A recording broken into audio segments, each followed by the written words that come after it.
What if your own father tried to eat you? Could you still rise to be the king of the gods? This was the destiny of Zeus. In the dark and big palace of the Titans, where the air was full of old power, Cronus, the cruel and strong king of the world, held his big knife tightly in fear. A terrifying oracle had told him that one of his own kids would knock him off the throne, just like what Cronus did to his father Uranus by castrating him with the knife. Rhea, Cronus's wife, who was now pregnant with their sixth child, begged with tears for him not to kill the baby. But Cronus was merciless and had eaten the previous kids alive one by one. Hestia, the goddess of home, Demeter, the goddess of farming, Hera, the goddess of marriage, Hades, the god of the underworld, and Poseidon, the god of seas. He did this to beat the prophecy and stay king forever. But Rhea, whose heart was broken and full of anger, couldn't stand it. She secretly escaped from the palace at night and went to a hidden cave on Mount Ida in the island of Crete. There, in the dim, flickering light of torches and the distant roar of sea waves, she gave birth to a boy with eyes shining like black storm clouds, in great pain. Rhea named him Zeus, meaning shining god. To save him, she wrapped a big stone in baby clothes and gave it to Cronus to eat, fooling him into thinking it was the child. Cronus was tricked and swallowed the stone. Zeus's quiet cries echoed in the cave. Rhea entrusted him to kind nymphs, nature spirits, and the sacred goat Amalthea. Amalthea fed Zeus with her magical milk and raised him. The nymphs took care of him day and night, keeping him hidden from Cronus's eyes. This secret birth was the start of a big rebellion against Cronus and prepared Zeus as the future hero. In the deep, jagged and dark cave of Crete, where the ceiling dripped water drops and the hum of sacred bees giving magical honey was everywhere, little Zeus grew up under the caring eyes of the kind nymphs Adrasteia and Ida. These nymphs acted like mothers, telling him old god stories to make his mind strong. Outside the cave, brave warriors called Curetes, wearing shiny armor and loyal to Rhea, danced loudly and rhythmically with their shields and spears. They clashed the shields together to cover Zeus's crying or playful laughter, so Cronus wouldn't hear and think it was just nature sounds. Amalthea, the golden goat with shining horns, gave endless nutritious milk that kept Zeus strong and healthy. When Amalthea got old and died, Zeus honored her by putting her in the sky as the constellation Capricorn, the goat.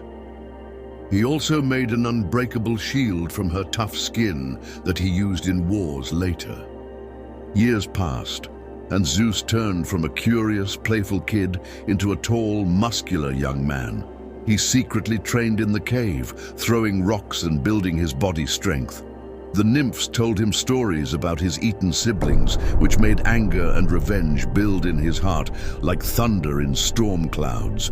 Zeus swore to free his family, defeat his father, and take his own destiny.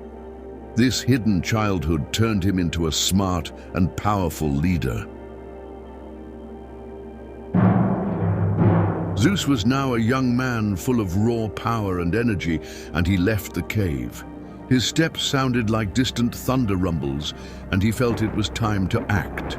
First, he went looking for Metis, a smart and clever Titan woman who was the goddess of wisdom, with eyes deep like the ocean full of strategy secrets. In a misty forest by the sea, under the silver light of the full moon, Metis explained the full prophecy to Zeus, that Cronus killed his own father, and now it was Zeus's turn to change the cycle. Metis promised to help because she was tired of the cruel Titan rule. Zeus, dressed as a simple servant cupbearer, secretly entered Cronus's palace. His heart was pounding with excitement and fear, but he stayed calm. Metis had made a strong, bad-tasting potion from mustard, wine, and poisonous plants. In a big feast full of food and music, Zeus put the potion in Cronus's cup and tricked him into drinking it. Cronus suddenly got sick, felt terrible pain, and started vomiting. First the stone came out that Rhea had given, then Zeus's siblings appeared one by one. Hestia, Demeter, Hera, Hades, and Poseidon.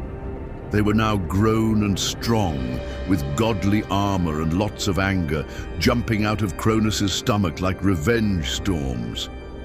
The family hugged each other in the palace chaos and made a strong bond.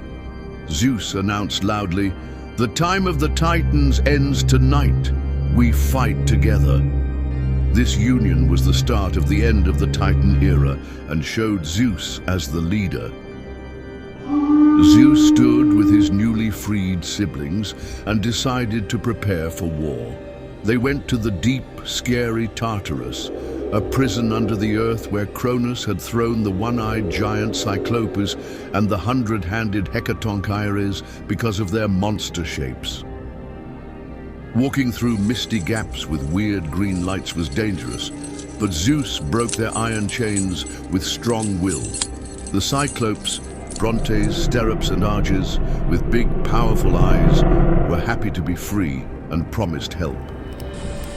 In hot, volcanic forges full of lava, they made magical weapons, shining, powerful thunderbolts for Zeus that could split mountains, a strong trident for Poseidon to control seas, and an invisible helmet for Hades to hide him.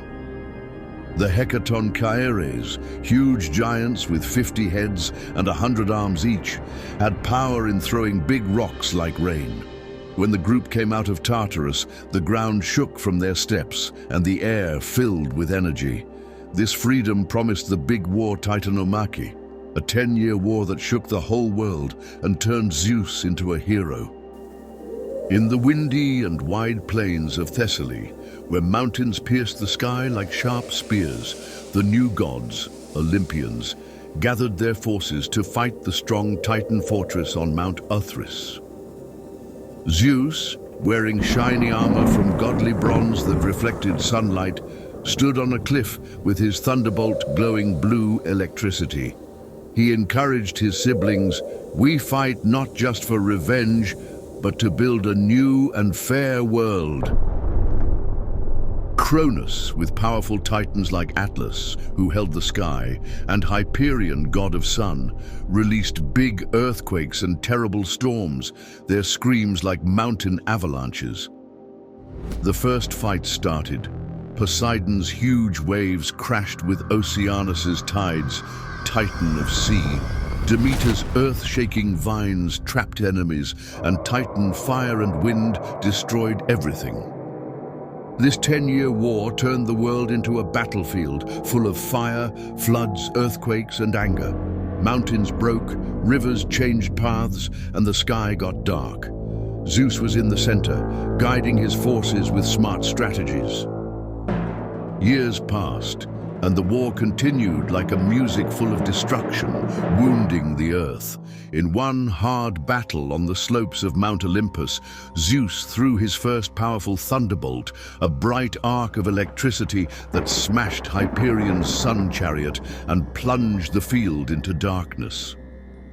The Hecatonchires, with their 100 arms, threw whole mountains like pebbles, burying dozens of titans under rubble.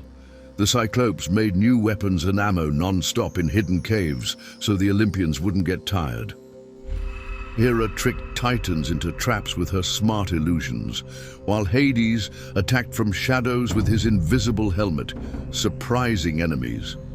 Cronus, with his big knife that he used to kill his father, attacked Zeus directly and made a godly wound that spilled golden blood. Ichor. But Zeus quickly fought back with a huge storm that filled valleys with water, weakening Titan lines and drowning many. The war losses were high. Rivers turned red with god blood, skies rained acid, and the ground was full of big holes. But Zeus's strong will, like a light of hope, pushed his allies forward and encouraged them to continue. These battles showed Zeus's real power. The war reached the 10th year, and the Titans weakened from inside. Prometheus and Epimetheus, smart sons of Titan Iapetus, came to Zeus's side because they saw the future and revealed Titan weaknesses, like how to reduce their power. Zeus took this chance and planned a huge attack on Mount Olympus. Under Hades' complete darkness, with his helmet, the Olympians secretly stormed the peaks. Zeus released a rain of destructive thunderbolts that cracked the mountain like an eggshell and threw rocks into the air, while Poseidon's earthquakes toppled tall towers. In Cronus' throne room, Zeus faced his father, big knife against thunderbolt. It was a legendary fight full of quick strikes and screams. Zeus cleverly took the knife from Cronus' hand and forced him to surrender. The Titans were sent to Tartarus with strong chains, guarded by the Hecatonchires. This victory ended the Titan rule and celebrated Zeus as the great hero. After the win, the siblings, tired but happy, gathered on Olympus's snowy peak, where golden clouds swirled like celebration wine and the air smelled of godly flowers. They divided the world by drawing lots from a magical helmet. Poseidon took the roaring seas and oceans to control waves with his trident. Hades took the dark underworld and dead to keep justice. And Zeus took the wide skies and thunder, while Earth and Mount Olympus were shared by all. Zeus was crowned king of the gods and built a splendid palace of white marble and ethereal clouds where he could see everything. His big eagle, symbol of alertness and power, always flew overhead bringing news. Big feasts happened with food, music, and loud laughter, but whispers of new threats came. Gaia, Mother Earth and Mother of Titans, was angry about her kids' imprisonment and planned revenge. This division brought new order to the world.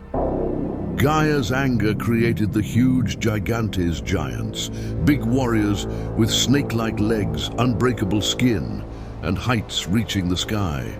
They attacked Olympus by throwing uprooted trees and big rocks, shaking the ground. Zeus led the defense. Athena, his smart daughter, made clever strategies to outflank the giants, and Heracles, half-god hero called by prophecy, killed giant Alcyoneus with his club after dragging him from his birthplace soil, which gave him power. Zeus himself hit giant Porphyrion mid-jump with a powerful thunderbolt, and his body fell like a shooting star. The battle was full of roars and fire. The gods worked together and finally piled big mountains on the defeated giants to bury them. This win made Zeus's rule stronger and showed he could beat any threat. The battle created new landscapes like islands and mountains as the giants were buried, and the gods celebrated their victory. From Gaia's last anger came Typhon, a huge snake-like monster with 100 dragon heads, spitting fire and poison, wings darkening the sun, and height to the stars. Typhon chased Zeus across the Mediterranean Sea, wounded him, cut his power tendons, and hid them in a cave to weaken him. But Hermes, god messenger, and Pan, nature god, secretly found the tendons and restored Zeus's strength. Zeus, now stronger, rode his golden chariot and released a storm of thunderbolts that hit Typhon. Typhon's screams still cause Etna's volcanic eruptions. This final win silenced Gaia's challenges forever and confirmed Zeus as the unbeatable king. For peace after the war, Zeus married Metis, his first love and smart advisor. But a prophecy said their son would overthrow him, so Zeus, in fear, swallowed Metis whole while she was pregnant to control it. Months later, a terrible headache hit him on Olympus heights, feeling like his head was splitting.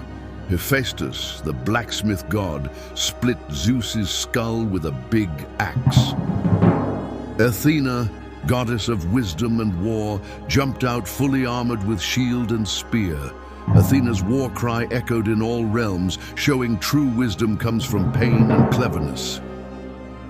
This event turned Zeus from a rough warrior to a wise ruler who mixed power and wisdom. Zeus's heart now went to Hera, his sister and goddess of marriage and family. To win proud Hera, Zeus changed into a wet, sad cuckoo bird in a big storm and sat on her lap. Hera pitied and warmed him. Then Zeus showed himself, starting a passionate love. Their wedding on Olympus was a huge party. Gods feasted for 300 years in gardens full of flowers and fruits, with harp music and godly wine.